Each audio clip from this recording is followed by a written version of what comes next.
All right, so every time I get on stage to preach, to teach, to train,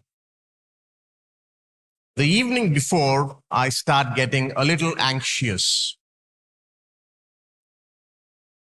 So I don't know if this message is for you or for me. Because I'm going to talk about anxiety today. Let's look to Luke 10:41 and 42. We'll focus on 41 to begin with. We'll come back to it a little later. But this is Jesus saying, Martha, Martha, the Lord answered, you are worried and upset about many things. You are worried and upset about many things. So let's talk about something that affects many of us at different points of our life. Now, in a world filled with uncertainties and challenges, it's not uncommon to feel a little overwhelmed at times by the storms of life. Doesn't matter, small storms, big storms, but they're storms anyway. However, as we navigate through these turbulent times, we can find solace and peace in our faith. Now, how many of you were anxious this morning? And I'm taking off from where comfort stopped. How many of you were anxious of reaching church on time? No? Only a couple of you. The rest of you were like, chalega. 10, 10:30, 11 o'clock is okay. Right? I mean, I had a lot of friends. I grew up in the CSI church. A lot of friends kept saying, especially the older ones, my father's generation would say, if you get there by message time, it's okay. That's the important part. No, the rest of it is it's kind of okay. But we do get anxious, whether we'll get to church on time. We're anxious about what we are going to wear. We're anxious about the new speaker, don't know if it's going to be good or not. We are anxious about what time we can get back home for lunch. We are anxious about the length of the line at the mutton shop.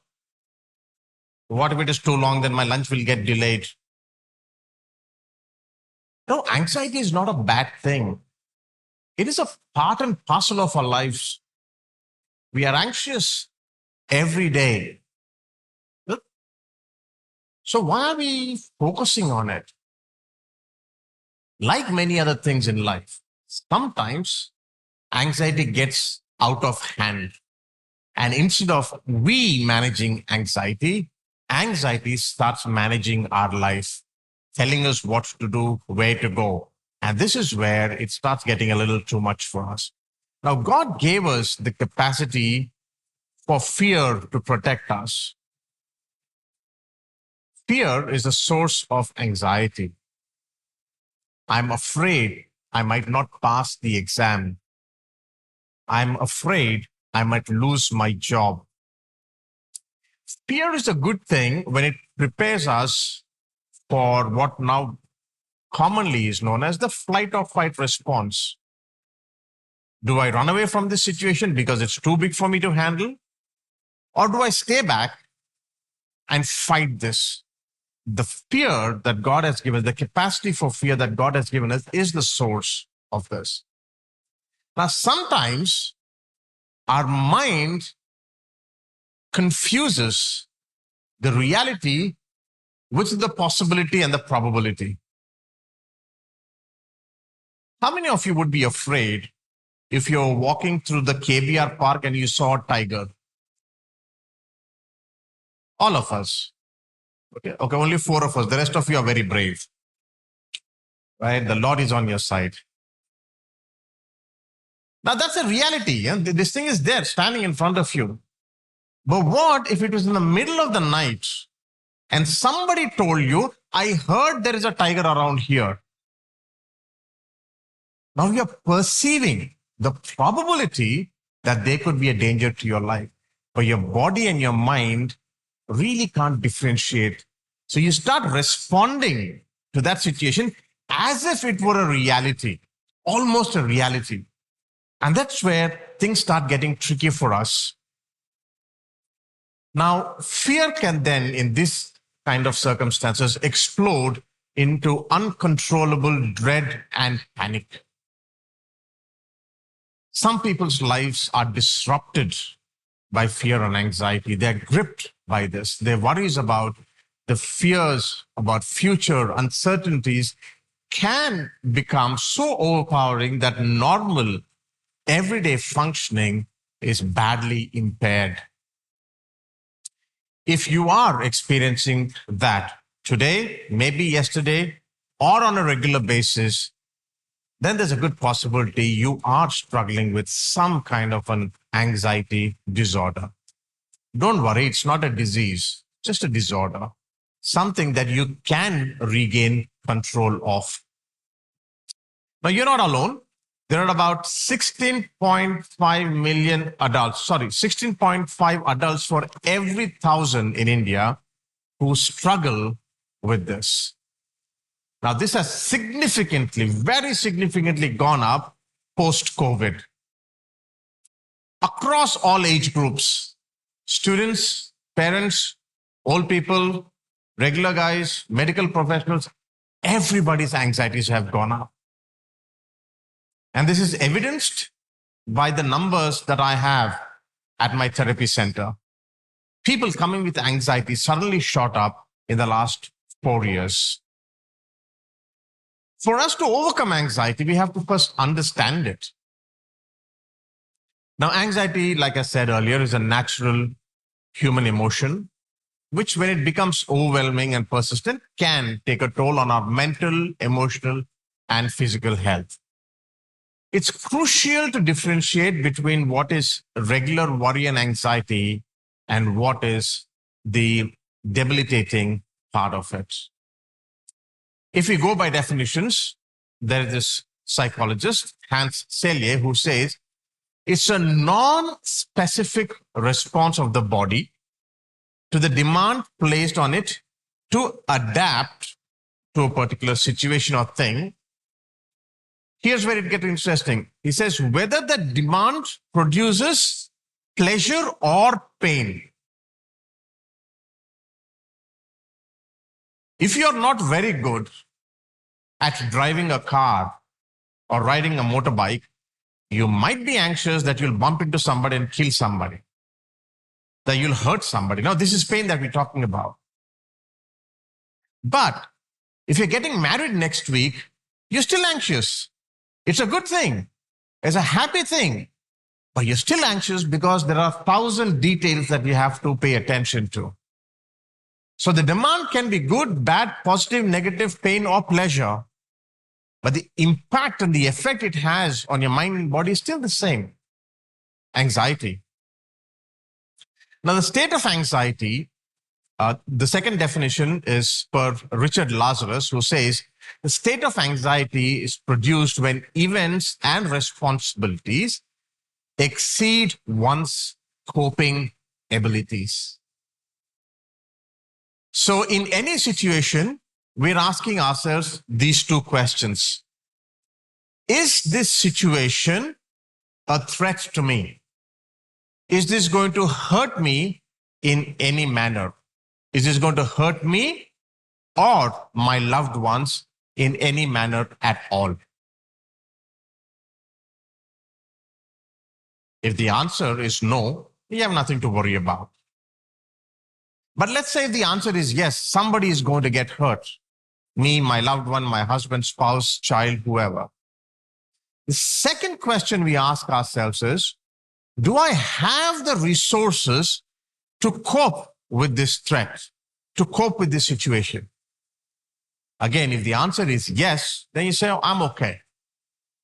If the answer is no, I do not have enough money, I do not have enough strength, I do not have enough energy, I do not have any kind of resources for me to manage, then I start stressing about it. If I have to wake up in the morning, get to the airport, I know I can call a cab. But in the possibility that the cab guys decide to go on a strike, If I do not have my own car, then I'm going to get very, very stressed and anxious. But if I have my car, I said, PK, those guys come, great. If they don't come, I have my own vehicle and I'll go. So we're always checking, is this a threat to me? And do I have the resources to cope with this threat? So stress can be from both negative and positive situations. We'll also take a look at something called the Yerkes-Dodson's law. Now, if you follow this, you'll see right at the corner here where you normally have 0, 0. If there's too little activity, there's too little stress. You're not doing anything, you're chilling on a Sunday afternoon, you have nothing to worry about. But as you keep working up a little bit, as your performance starts going, your stress starts growing up. Now, remember, stress is not a bad thing. The reason why you study for an exam is because you're stressed about the result and your future. If you're not stressed, you don't care. So the more you focus on the performance, the more stressed you are. But there is a limit. And that's right at the peak there, where you get fatigued, which is you've used up all of your resources. Again, financial, emotional, mental, physical, whatever you have. Beyond this is exhaustion, which is any more stress that you put in is not helping you with the performance. It's actually bringing the performance down because now your focus and the expenditure of your resources is on the stress rather than on the performance. You study for 2 hours, you get bored, better take a walk for a half hour, come back and study. If you keep pushing, your brain gets foggy. You don't remember anything. You spend another 2 hours, you probably learned only 10 minutes worth. Beyond that is exhaustion. Then you get into anxiety, panic, anger, and this total breakdown or burnout. So right up till the fatigue point, you're okay. When you get there, step back a little bit, regroup, energize yourself, refill, and come back. Going further, there are 4 major groups. There's a host of anxiety disorders, but there are 4 major ones that people generally come to us for. The first one is generalized anxiety disorder, characterized by feelings of restlessness, fatigue, and inability to concentrate, which is just you wake up in the morning and you see it's too sunny, you get stressed. It's about to rain, you get stressed. It's too cold, you get stressed. You're anxious every moment of your life in general. You check your bag twice. You call the cab guy 3 times. This is bordering on OCD. But generalized anxiety disorder doesn't have particular triggers or particular topics or areas of life that get you anxious. It's just that way. These are people who have their alarm at 6 o'clock but wake up at 5:45 because their brain is ticking and says, hey, 5:45. The anxiety is kicking in before the alarm kicks in. The second form is a panic disorder. Now, this includes sudden, terrifying, unexpected panic attacks. There's no trigger. There's no tiger in front of you. There's no boss's call on the phone. There's no bank guy calling you for the EMI. You're just going through a normal, regular day, and suddenly it hits you. There's breathlessness, there's palpitations of your heart, there's sweaty palms, and thoughts of some impending doom. Something big is going wrong, but I don't know what it is. I had a client who said, I went to the gym, an hour and a half of strenuous workout. I'm okay. My heart's working okay. My body's working okay. I'm able to cope with this. I finish and I'm walking out of the gym and suddenly I get this panic attack. I'm breathless. I had an hour and a half of physical exertion. Nothing happened. Panic attack, I'm breathless. There is a third one, which is social anxiety disorder. Intense, excessive fear of being scrutinized and judged in public. Now, yes, all of us are worried about what are people going to say about my dress today? So I need to look a little proper. That's okay. But if it catches you so hard that you're worried that everybody out there is judging me, everybody's watching every word, every action of mine, every decision of mine, and they're probably thinking I'm bad, I'm not good enough. So the best thing for me is to stop all social engagement. I don't want to go outside. I once had a client. His mother said, can you please just sit in the balcony? You're not going out anywhere. You're not going to church. You're not meeting people. You're even skipping college so that you don't have to deal with people. But at least, can you get some sunlight, get out of your room, sit in the balcony? No, I will not. Why? What if the neighbor comes and says, hello? What do I do next? I don't know what to say. I'll be gripped with panic. Social anxiety disorder. You're afraid to look people in the eye. You're afraid to say hello. You avoid all social contact as much as possible. And finally, all sorts of phobias. You look up Google, you'll find a list of phobias. Exaggerated fear of things. Not just the tiger I mentioned earlier. Spiders, arachnophobia. Claustrophobia, small enclosed spaces. I don't want to get into a lift because it's too close and too many people. What if the oxygen goes out in the lift? The opposite of that, agoraphobia, of wide open spaces. I don't want to go into the malls. I don't want to go into stadiums. Too many people out there. Frescadecaphobia, fear of the number 13 because it's unlucky. You might think, it's just a number. What's there to be afraid of? Ask all the builders who skip the 13th floor. You go straight from 12 to 14. The 13th floor is empty. Phobias are the fourth kind. Now, the Bible acknowledges the reality of anxiety and provides us a broad guidance of how to get over it. Could we name some people who struggle with anxiety in the Bible? The verse that we started with, Martha. Oh my God, I have to do this, I have to do that. Job, well, maybe understandably so, given the situations that he was going through. King David, run through the Psalms that he's written. So often you'll see that he's anxious for himself. His sons gave him anxiety, panic attacks probably. Elijah ran for his life. Moses, God, how do I deal with these people? I don't think I'm capable enough. Finally, Jesus. God over Gethsemane. What's going to happen tomorrow? So you're not alone.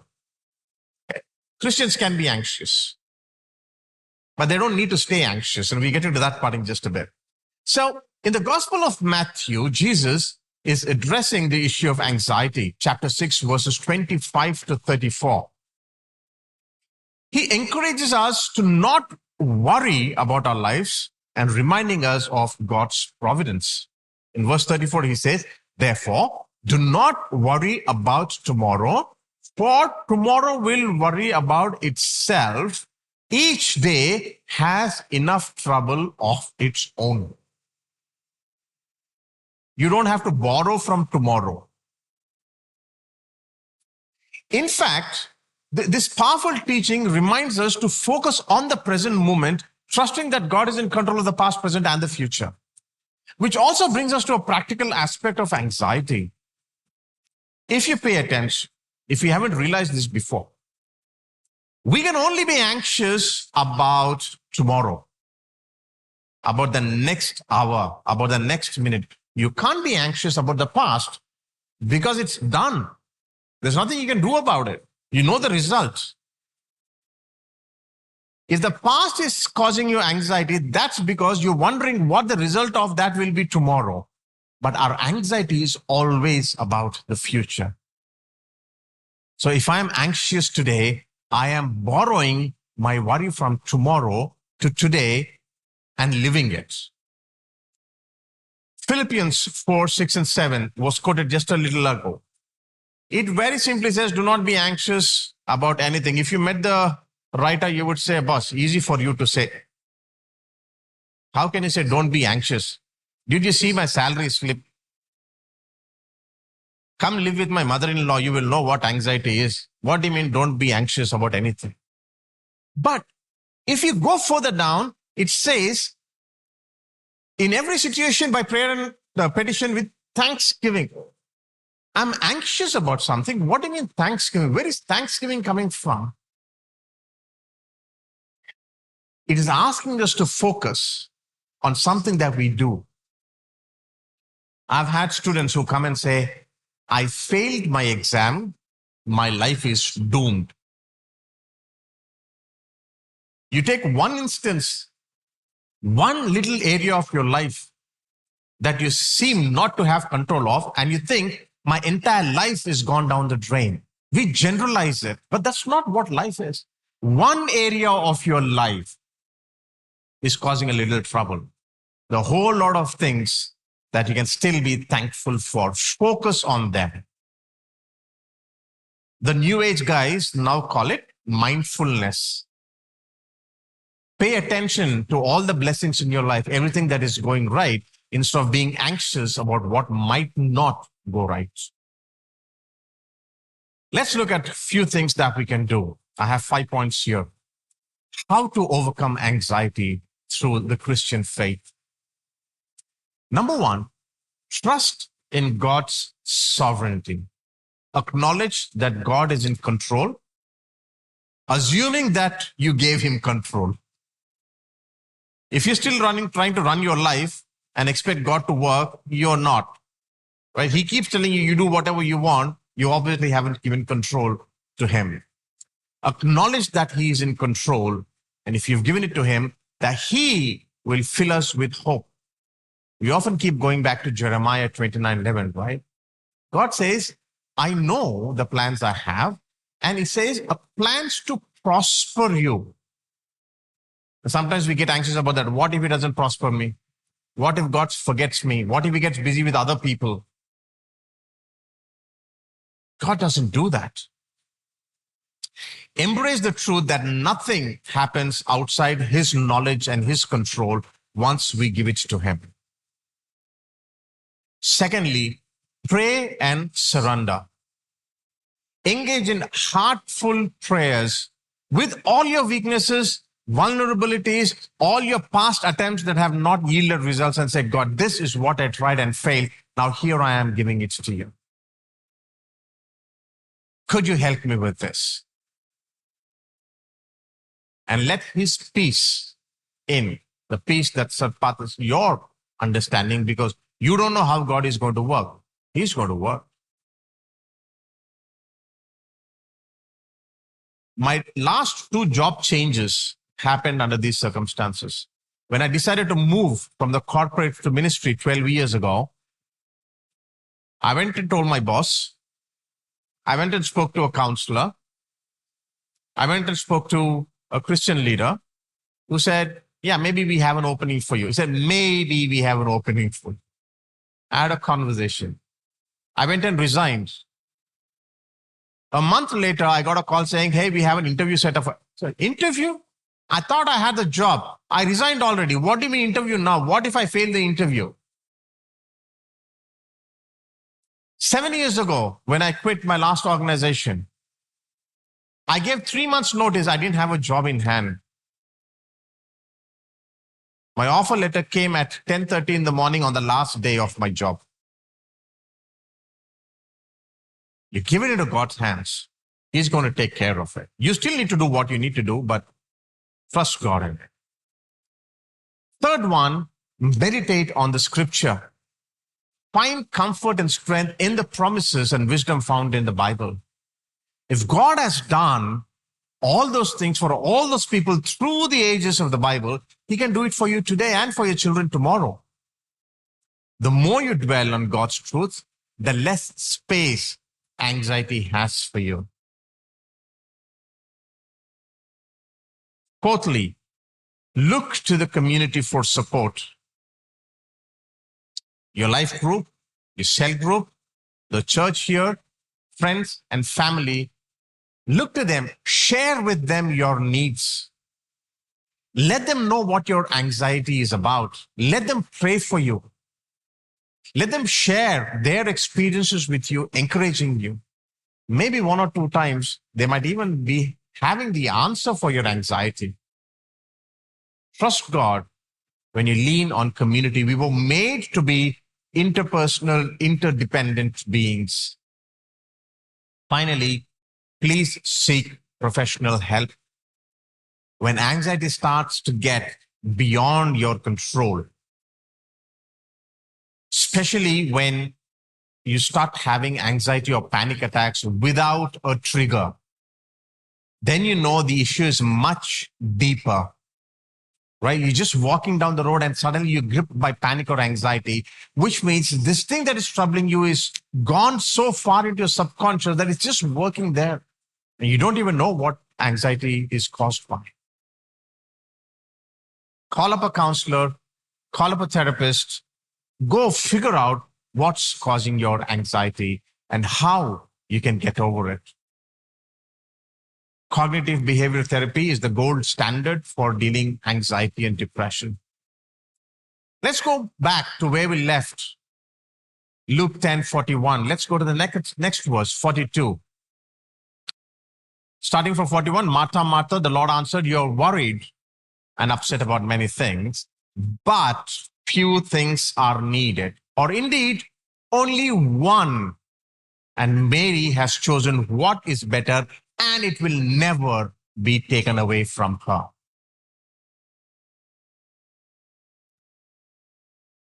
In conclusion, anxiety is a common struggle, but we are not left without hope.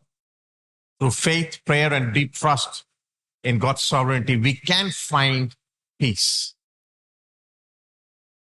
As we navigate through our journey, let's remember what Jesus said in John 14:27.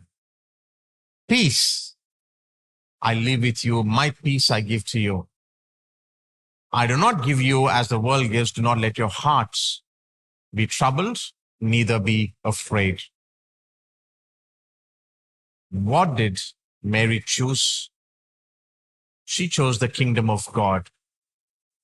And what are we taught? Seek ye first the kingdom of God, and all these things will be added to you. You don't need to be anxious about these things. May this peace that Jesus is offering us dwell in us and guide us through the challenges of anxiety and everything else that comes up in our life. God bless you.